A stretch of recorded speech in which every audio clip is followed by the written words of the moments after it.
Hi, എല്ലാവർക്കും നമസ്കാരം. എല്ലാവരും സുഖമായിരിക്കുന്നല്ലേ? അപ്പോൾ ഞാനിപ്പോൾ ബെൽജിയത്തിൽ തന്നെയാണുള്ളത്. ഇന്നലെ കൊണ്ടുവന്ന ലോഡ് ഇതുവരെ ഇറക്കാൻ പറ്റിയിട്ടില്ല. 12 മണിയായപ്പോൾ ഞാൻ ഇന്നലെ ഇവിടെ എത്തിയതാണ്. അപ്പോൾ ഇന്ന് ഏറെക്കുറെ 10 മണിയായി, 10:30 എന്നിട്ടും ലോഡ് ഇറക്കുന്നതിൻ്റെ തീരുമാനമായിട്ടില്ല. അപ്പോൾ പുതിയ റെഫറൻസ് നമ്പർ കിട്ടിയായിരുന്നു. ഇന്നത്തേക്ക് വേറെ റെഫറൻസ് അടിച്ച് കയറിയപ്പം ആ നമ്പറും ലേറ്റ് ആയിട്ടുണ്ട്. ഇവിടെ ചില കമ്പനികളിൽ അങ്ങനെയാണ്. യൂറോപ്പിൽ നമ്മൾക്ക് അൺലോഡിങ്ങിന് ഒരു ടൈം വരും, അല്ലെങ്കിൽ ലോഡിങ്ങിന് ഒരു ടൈം വരും. നമ്മൾ കറക്റ്റ് ടൈമിൽ എത്തിയിട്ടില്ലെങ്കിൽ ആ ലോഡ് കിട്ടാനും ഇറക്കാനൊക്കെ കുറച്ച് പണിയാണ് കേട്ടോ. അപ്പം ഞാൻ വേറൊരു കാര്യം പറയാൻ വേണ്ടിയിട്ട് വന്നതാണ്. വേറൊന്നുമല്ല, എന്നോട് എല്ലാവരും ചോദിക്കുന്ന ഒരു കാര്യമാണ്, നിങ്ങൾക്ക് എത്ര എക്സ്പെൻസ് ആയി ഇങ്ങോട്ടേക്ക് വന്നേലേ എന്നുള്ളത്. അപ്പോൾ നാട്ടിൽ നമുക്ക് മൊത്തത്തിൽ കയറി വരുന്നത് എക്സ്പെൻസ് നമുക്ക് കറക്റ്റ് പറയാൻ പറ്റില്ല. അത് ഓരോ ഏജൻസിക്ക് ഓരോ ചാർജാണ് വരുന്നത്. അവരുടെ പ്രോസസ്സിങ്ങിന് വേണ്ടിയിട്ട് അവർ ഉപയോഗിക്കുന്ന പല ചാർജാണ്. പക്ഷേ നമുക്ക് ഇവിടെ വന്നു കഴിഞ്ഞിട്ട് എന്തൊക്കെ എക്സ്പെൻസ് വരും എന്നുള്ളത് ഞാൻ പറഞ്ഞുതരാം. ആദ്യം തന്നെ നമുക്ക് വരുന്നത് TRCക്ക് അപ്ലൈ ചെയ്യാൻ വേണ്ടിയിട്ടാണ്. TRCക്ക് അപ്ലൈ ചെയ്യാൻ വേണ്ടിയിട്ട് 320 യൂറോയാണ് നമുക്ക് ചാർജ് വരുന്നത്.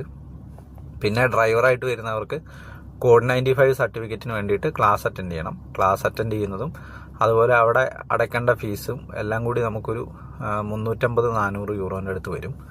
20 ദിവസത്തെ ക്ലാസ് എന്തായാലും അറ്റൻഡ് ചെയ്യേണ്ടി വരും. പിന്നെ അതുപോലെ 5 ദിവസത്തെ ക്ലാസ് ഉണ്ട്. അപ്പോൾ അതെല്ലാം കൂടി നമുക്കൊരു 400 യൂറോ അതും വരും. പിന്നെ വരുന്നൊരു ചാർജ് എന്ന് പറഞ്ഞാൽ ടാക്കോഗ്രാഫിൻ്റെ ആണ്. ടാക്കോഗ്രാഫ് കാർഡിന് വേണ്ടിയിട്ട് നമ്മൾ 42 യൂറോ അത് പേ ചെയ്യണം ആ ഓഫീസിൽ പോയിട്ട്.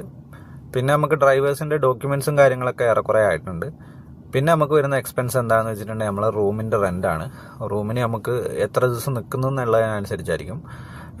ഇപ്പോൾ ഒരു ആവറേജ് 8 യൂറോ വെച്ചിട്ടൊക്കെ നമുക്ക് ഒരു ബെഡ് സ്പേസിന് വേണ്ടിയിട്ട് ചിലവ് വരുന്നുണ്ട്. അപ്പോൾ കണക്ക് കൂട്ടുക, ഒരു 1.5 മാസമോ എത്ര നമുക്ക് ഡ്രൈവിങ് വണ്ടിയിൽ കയറുന്ന വരെയുള്ള റൂം റെൻറ്റ് നമ്മൾ കാണണം. പിന്നെ നമ്മുടെ ഫുഡിൻ്റെ എക്സ്പെൻസും. അപ്പോൾ കുറഞ്ഞത് ഒരു 1500 to 2000 യൂറോ എങ്കിലും നമുക്ക് ഇവിടെ വന്നിട്ട് ബാക്കിയുള്ള കാര്യങ്ങൾ ചെയ്യാൻ വേണ്ടിയിട്ട് നമ്മൾ കൈ കരുതേണ്ട പൈസയാണ്.